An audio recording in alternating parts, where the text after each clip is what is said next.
Well, I'm grateful we have the Abraham Accords president going over to negotiate, whether it be peace deals, whether it be treaties, whether it be financial deals, economic deals. This is a hallmark of his presidency right now. And as he said when he presented the Abraham Accord deals, this is possibly the dawn of a new Middle East, an opportunity for the president to reestablish supremacy on the world stage. Whereas before we saw Joe Biden going over and faltering on the world stage, tripping over himself, tripping over his words, not understanding the moment, not really knowing where he was. This is an opportunity for the president to say, I am here to make a negotiation, to make a deal, to stand out as the art of the deal president and ensure that we start bringing some sort of treasure back home to the United States. He's already proven that when some of the Saudi folks were saying, hey, let's have a $600 million deal. He said, round it up to $1 trillion and let's go from there. That's already a sign that he's coming in from a position of strength, and I think the United States is going to greatly benefit from his leadership on the world stage.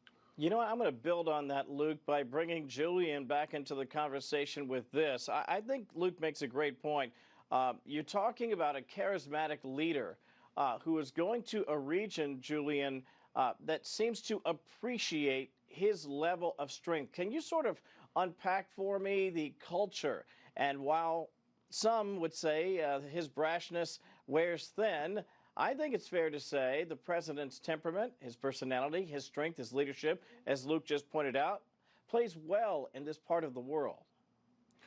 Well, look, Saudi does not want to be a petrodollar state from here into eternity. Their Saudi Vision 2030 envisions them as being an economic and a global powerhouse across the globe, which means they do have to integrate and build pipelines to places like Israel and the rest of the Mideast. And they have an entire agenda. And that's very, very important. And I think this could be that transformational moment that Luke is speaking about if the Trump administration, through its diplomacy, and I think this is why it's so important for Marco Rubio to be centrally involved, if the Trump administration can pull Russia away from Iran in the Ukraine deal, if they can then squeeze the Iranian-Chinese relationship by cutting off and upping the sanctions on Iranian shipments of oil to China, and then bring in the Saudi-Israeli, the Abraham 2.0, then I think what Trump could do here would be worthy of a Nobel Peace Prize. If he can pull that off, it would be the biggest transformation in the Mideast since the last 75 years. What gives me pause and why I'm a little bit concerned is because in the last week or so, the administration has been very ambiguous about what it means by an Iranian denuclearization deal. And they have hinted that they may go back to the Obama formulation, which was no enrichment rather than dismantlement. They're also not visiting Israel. They have been very sort of vague about whether they were going to greenlight Israel going and taking and doing aerial strikes on the nuclear facilities in Iran. So they have seemed to be a little bit dovish, and I'm actually to the right of them. I would like to see them be a little bit more hawkish because I think the possibility of a major transformation in the Mideast, the way we have never seen, is at hand. It's a pregnant moment, and I think they have to seize the day, not just focus on the business deals, but focus on this miraculous possibility of a realignment, a pro-Western realignment. This is what's so incredible. When I look at this, Luke, I'm reminded that this is a president with experience, but moreover, this is a president with 4 years to think very carefully in a very detailed, measured way about his agenda and the agenda for the American people. It's made him stronger. I think I can point to the hirings that he has made, including and there have been many. Scott Bessent, the Treasury Secretary, and as you heard Julian mention there, the Secretary of State Marco Rubio, incredible high-level performance already. It seems to me that it would stand to reason that this particular trip could produce a number of major deliverables, again, speaking to what Julian was just saying there, Luke, where this administration can point to a new Middle East. Your thoughts? Yeah, the president has assembled a top-notch cabinet. He has a top-notch leader in his chief of staff, Susie Wiles. They are going to knock this out of the park. I have every confidence in the world. In his first trip in 2017, he had a major success by going over and interacting with these countries. He was able to denounce extremism, and Caroline Leavitt has said that's one of his goals in this upcoming time. And Jillian was discussing some of the things that might transpire over the next few days or the next few weeks and some of his concerns. I would submit that you don't present all of your negotiating tactics or all the deals or the details of a potential negotiation before you head overseas and start interacting with some of these folks. The United States has always been a strong ally of the State of Israel. We will continue to remain a strong ally of the State of Israel. As the president and as his cabinet have made clear, this is about an economic conversation with a multitude of the Gulf states. I believe the focus is going to be on that. The time will be had for discussions, maybe behind closed doors, with respect to an Iranian nuclear deal or a negotiation. So I have full confidence in the president that maybe not everything is going to be laid out fully in advance, and that once we do get to some sort of peace and we start inching closer to a peace deal, we're going to have all the full details in the back end. I'm confident it's going to be spectacular. And that's the real concern, Luke, as you rejoin us as well. You could really have a hot war on your hands if the regime doesn't play this right. Definitely, and I like how Jillian pointed out how President Trump's strong hand allowed for peace in certain situations. I can't help but think that we would not be in this situation if it weren't for the fecklessness of the Biden administration.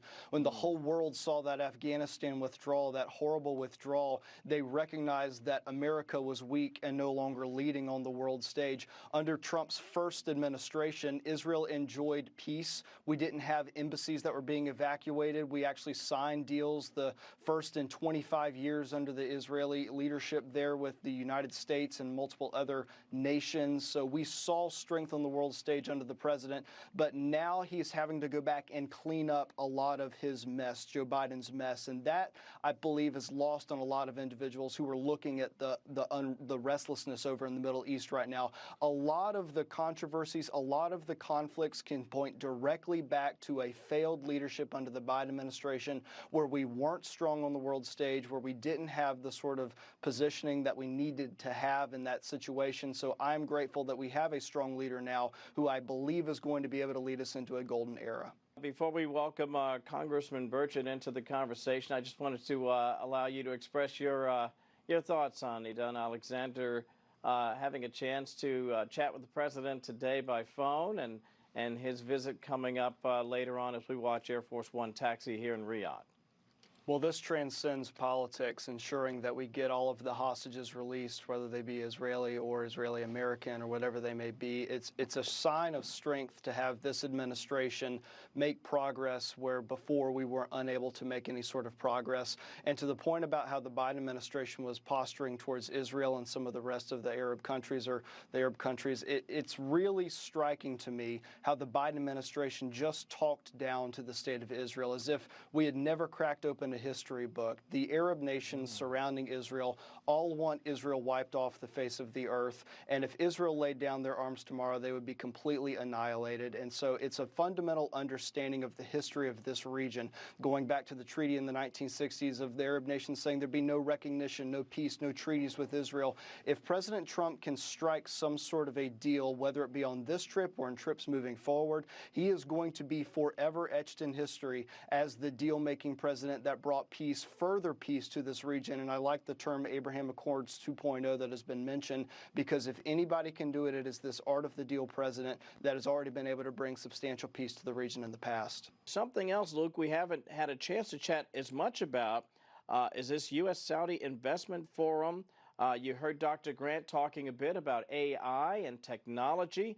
That's a big aspect to this trip to the region. Remember, it's not just Saudi Arabia, but there are other partners in the region that really want to connect and lean into the U.S. economy as it continues to build in that particular direction, Luke.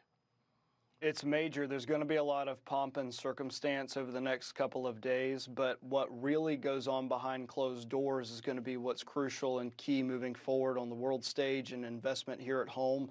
Because it is true that when Trump levied these tariffs on the rest of the world, and Larry Kudlow was really keen in pointing this out, the rest of the world did not line up at China's door. They came to the United States door. They know where the money making is going to happen. They know where the resilience in the economy exists. They know who's going to make the better deal for them. And I think that the Saudis and that a lot of the other countries that they're going to meet with over the next couple of days recognize that and want to make deals with the United States. Trump recognizes his strength here. He knows that the United States has the upper hand. And as was just mentioned a little bit ago, whether it be economically or with respect to individuals who are trying to flee different countries or whatever, the rest of Europe, the rest of Asia, the rest of the world has not taken up the slack. They've just expected the United States of America to pick up all of the slack. We've been taken advantage of economically on foreign affairs with national defense and national security. That stops now. That ends under the Trump administration. The direction we've gone over the last year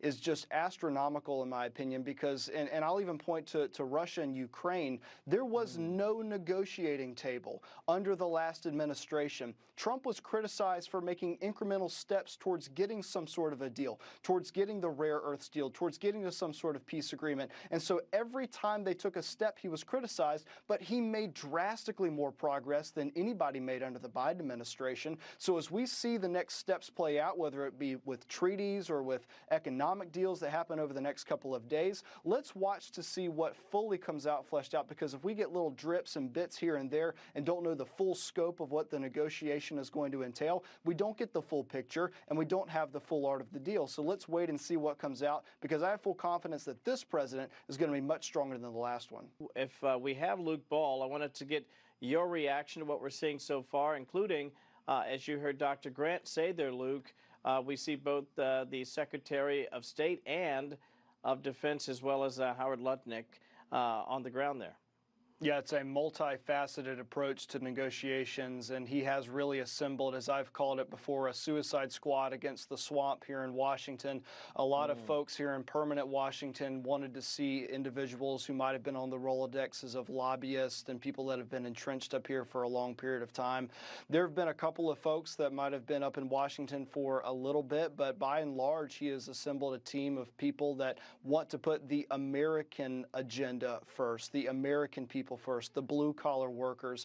And as we're looking at how Trump plans to move about negotiations, I was just struck by something that was pointed out early on in the tariff negotiations. This is something he has been talking about since the early 80s and maybe even before, this strong stance on the world stage of ensuring that the rest of the globe does not take advantage of the United States of America. We can work with one another. We can reach across these borders and make great deals, but the United States is not the world's policeman, and it's not the world's piggy bank. And for far too long, all of these other countries around the world, by and large, have treated us as such because we've been willing to go along and send money all overseas. It's been a part of the DOGE effort, uncovering a lot of the waste, fraud, and abuse that has gone off overseas, and also making sure that we don't just send American tax dollars to frivolous programs that don't benefit the American taxpayer. I think that's one of the main tenets of the populism he was able to pull together.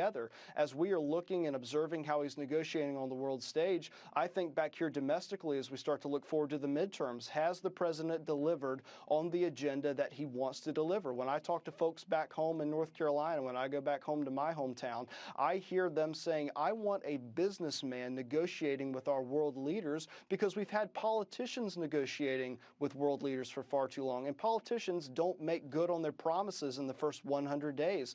We've had whiplash in the Beltway because he has made good on his promises, and people up here just simply aren't used to that. I can point to the judicial activism as some evidence of that, all of these injunctions that have been issued against the Trump administration. And by and large, Washington was not ready for Trump 2.0. As much as they wanted to be ready, they weren't ready for it. So as he's going around the globe and as he's meeting with these world leaders, he's not only going to be reminding them of who he is, but he's also going to be hitting the reset button on the United States diplomacy, because under Joe Biden, it certainly was one way, and under this president, it's definitely another. He moves so fast, it's hard for folks to keep up. As we're talking about the implications of discussions happening in the Middle East, I can draw a direct line back home. Sometimes people sit back and say this stuff on the international stage doesn't affect me, it doesn't impact me. But Kevin, we've had a national conversation recently in the last couple of years about the rise of anti-Semitism on our college campuses. That is a direct outpouring of the weakness that the Biden administration displayed on the world stage, which allowed for these terrorists to pour over into Israel, to attack these innocent Israelis, to attack Americans. And because of that, we saw college professors on our campuses say that that attack exhilarated them. When you look at the makeup of our colleges and universities and you see an outpouring of anti-Semitism and pro-Hamas protests happening on our college campuses, that is a direct result of a failure of foreign diplomacy, a direct result of a failure here in our education system at home. And I look to the professors in our colleges, which in a study just a couple of years ago, 75% overwhelmingly liberal in our colleges and universities.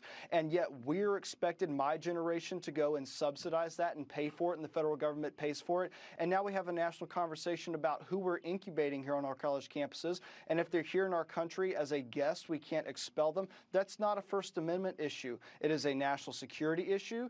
It is an educational issue. It is a foreign affairs issue. The things you see play out on your screen right now have direct implications in our own backyard here at home. And Congress has to act. It is a privilege to be in this country. It is not a right to come over from another country and be incubated in our colleges and our campuses. And we here at home have to do a much better job of ensuring that we have the types of individuals that are visiting our country and learning in our education system that are going to enrich our nation, enrich America. That's all about American first, all about putting our country first, doing it on the world stage, doing it here at home. So as you're looking at some of the negotiations play out over the next couple of days, and the emphasis is on the Middle East, just know that it impacts our economy, it impacts our education, it impacts our foreign affairs, and our national security. It is wildly it is drastically important that we make sure that things go well on the world stage, because the results of what happens there and our strong posturing will manifest itself here domestically in ways we can't even imagine.